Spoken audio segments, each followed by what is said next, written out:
국민의힘이 이 대표의 1심 유죄 판결 이후에 대야공세에 힘을 쏟고 있습니다. 오늘 한동훈 대표 오전에 최고위에서 공개 발언 한 13분 정도 했는데요. 박창원 교수님, 8분 30초 넘게 이 대표 관련 발언으로 채웠습니다. 그동안에 동반 추락하는 거 아니냐 또는 공멸하는 거 아니냐 이런 분위기가 이재명 대표 유죄 선고로 하루아침에 바뀌었습니다. 정의는 승리한다. 우리가 이겼다. 이런 분위기예요.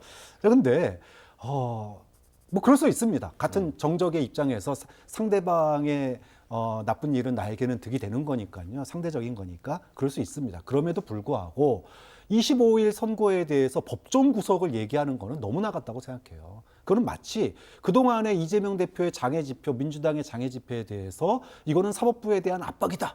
판사를 갖다 겁박하는 거냐 그랬습니다. 그러면 여당 대표가 법정 구속을 얘기하면은 그거는 여당 대표가 사법부에게 가이드라인 제공하는 거 아닙니까? 그거야말로 사법부 압박이에요. 할 말이 있고 안 할 말이 있습니다. 아까 장성철 소장님 얘기하셨지만 이재명 대표가 구속되거든 또는 유죄를 받든 뭘 하든 사법부의 일심 판단 하나로 국민이 윤석열 정부에 대한 판단, 한동훈 대표에 대한 판단이 바뀌는 게 아니다. 본질은 그대로 살아 있습니다. 국정농단, 공천 개입, 여러 가지 의혹들이 하나도 해명 안 되고 있어요.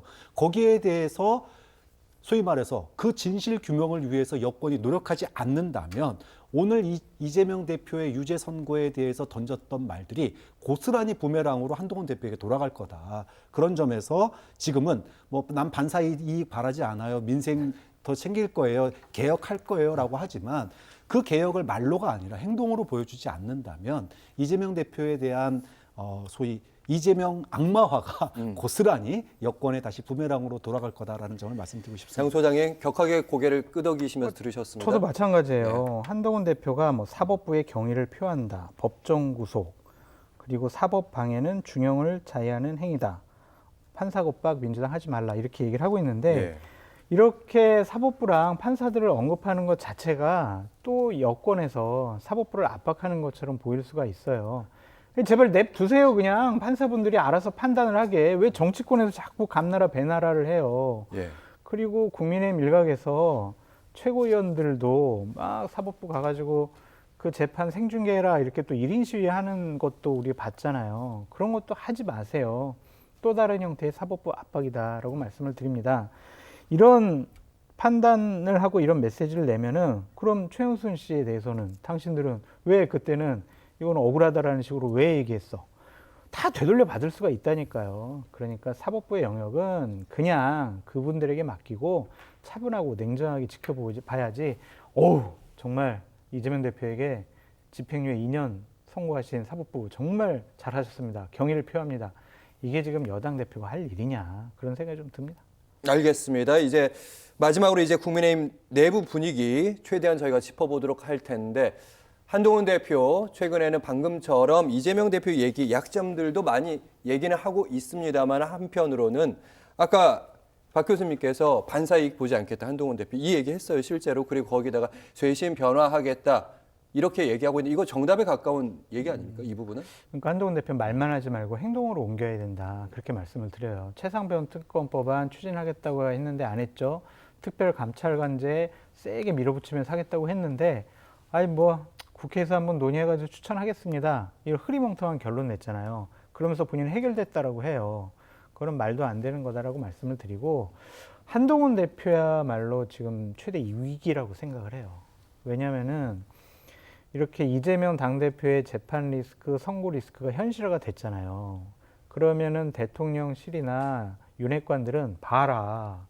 우리가 똘똘 뭉쳐가지고 이재명 민주당 공격을 하면은 국민들이 저 이재명 대표와 민주당 선택 안 할 거다. 더 세게 몰아붙여야 된다. 그러니까 한동훈 대표, 당신 김건희 여사 문제 삼고 자꾸 인적 쇄신해라, 내가 개편해라 이런 얘기 하지 마라. 그런 내부 총질 하지 말아라. 당신 여당 대표로서 그냥 이재명 대표 비판하는데 온갖 힘을 다 집중을 해라. 이런 식의 요구를 할 가능성이 높아요. 국민의힘 지지층이나 보수우파 진영에서도 그걸 요구하는 분위기가 상당히 강하고요. 그럼 한동훈 대표가 얘기했던 여권의 쇄신 변화는 불가능해요. 그러니까 이대로 가자. 자, 이재명 대표 어차피 2027년 대선 전에 대법원 확정 판결로 감옥 갈 가능성이 높아. 그러니까 우리가 똘똘 뭉치면 단일 대우 구성을 하면 우리는 다음번 대선도 이길 수 있고 2026년 지방선거도 이길 수 있어. 이런 정신 승리를 강요할 가능성이 높아요. 그러니까 한동훈 대표는 여기서 중심을 잘 잡고 자꾸 이재명 대표의 리스크가 있기 때문에 우리 국민의힘이 살아날 수 있어라는 착각과 유혹으로부터 벗어나야 한다. 보다 더 가열차게 기회는 이때다. 국민의 눈높이에 맞는 개혁과 쇄신을 꼭 해내자. 첫 번째 이거 하겠습니다. 두 번째 이거 하겠습니다. 목표를 설정을 해서 구체적인 성과물을 국민 앞에 내놔야지. 예. 저는 개혁과 쇄신 해내겠습니다. 변화해야 됩니다. 말만 하면요, 이제 바보 취급당할 수가 있어요.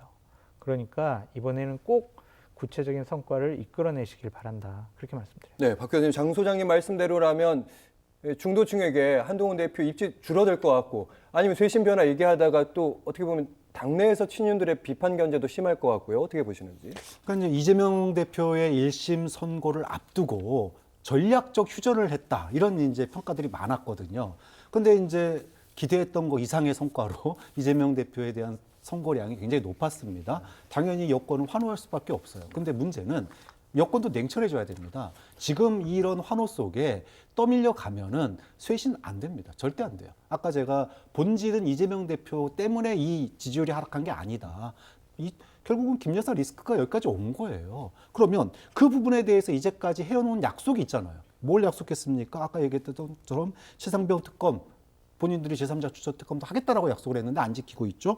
두 번째, 의정 갈등 해결하겠다고 그랬는데 아직도 해결 못 하고 있잖아요. 의대생들과 그다음에 전공의들이 여전히 돌아올 기미를 보이고 있지 않습니다. 이거 이대로 넘어가면은요, 또 내년 의대 졸업생 없어요.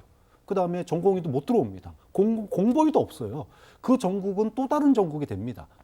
정말로 응급실 의료 대란이 또다시 발생할 거예요. 이 문제 해결하겠다고 그랬는데 아직도 해결 못하고 있습니다. 세 번째, 공천 개입에 대해서 당무감사하겠다고 그랬어요. 안 하고 있잖아요. 결국은 말로만 개혁을 외치면은 결국은 윤석열 정부의 그런 그 국민들에 대한 분노와 불만을 갖다가 결국은 방탄하는 대표 이상 이하도 아니기 때문에 애초에 얘기했던 차별화는 없어지는 겁니다. 좀 그런 측면에서 제가 앞서서 얘기했지만 말이 아니라 행동으로 보여줄 때 국민은 냉정하게 지켜보고 있습니다.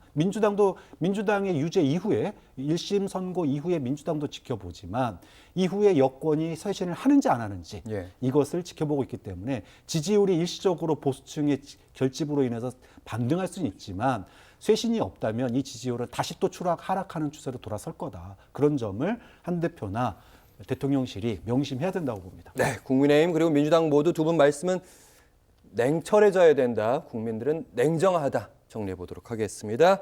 장성철 소장, 박창한 장한대 특임교수와 함께했습니다. 고맙습니다.